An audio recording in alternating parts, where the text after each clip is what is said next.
dernière, on avait... Non, d'accord, mais On est mais bon, une les fois de gars? plus, on est vraiment dans une, j'allais dire une liturgie royale, parce que c'est vraiment ça. C'est même plus royale qu'une et militaire, chorégraphie, ouais, tout à fait. parce que c'est vraiment les deux mondes ici qui s'entremêlent de Ouais. très près.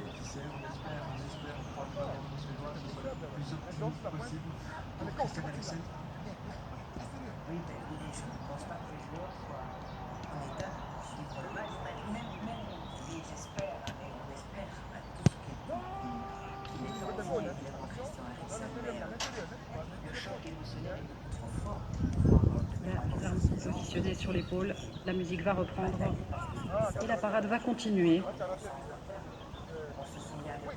Vous voyez la cavalerie qui est déjà prête et qui défilera après les troupes à pied. Et on voit cette lieutenant Victoria dont je vous avais parlé tout à l'heure, qui est à la tête de la Horse Royal Cavalry.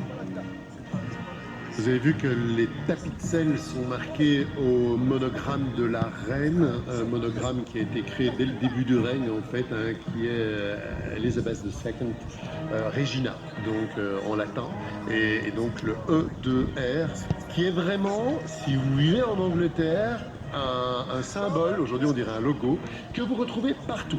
Vous le retrouvez sur les boîtes aux lettres, vous le retrouvez sur les timbres, vous le retrouvez sur les pièces de monnaie.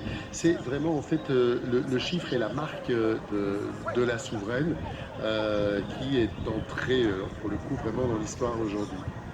Écoutez, c'est un air qui vous est peut-être plus familier. On n'est pas ici dans une marche militaire, c'est une grande marche issue de l'opéra Aïda de Verdi.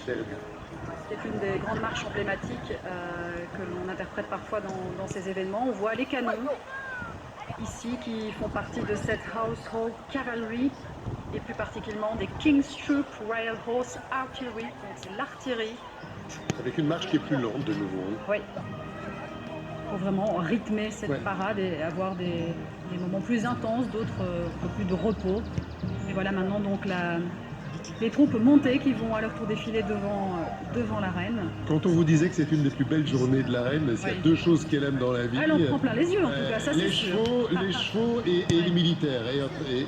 Et vraiment, elle a un œil tout à fait aiguisé hein, dans tout ce qui concerne justement la jante chevaline. Savez-vous d'ailleurs que l'année prochaine, c'est déjà prévu, le Grand Prix d'Epsom sera encore bien plus fastueux que d'habitude. Ah oui, clairement. Et d'ailleurs, la reine pariera, parce qu'elle adore parier aussi.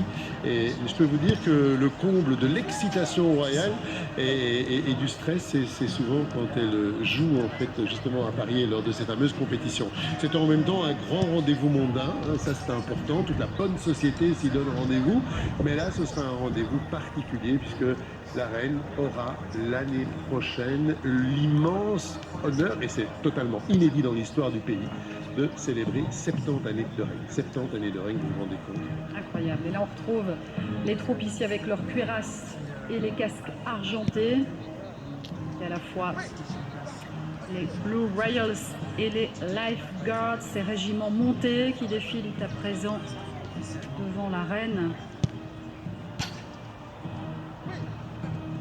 On dit elle aime beaucoup les chevaux, alors cette année on peut dire qu'elle est tout de même gâtée puisque l'année dernière il n'y avait pas du tout de chevaux pour le trooping. Cette année il y en a tout de même 70, mais d'habitude pour un trooping normal, j'ai envie de dire, il y a 200 chevaux dont on est encore loin du compte, mais malgré tout c'est déjà mieux que l'année dernière.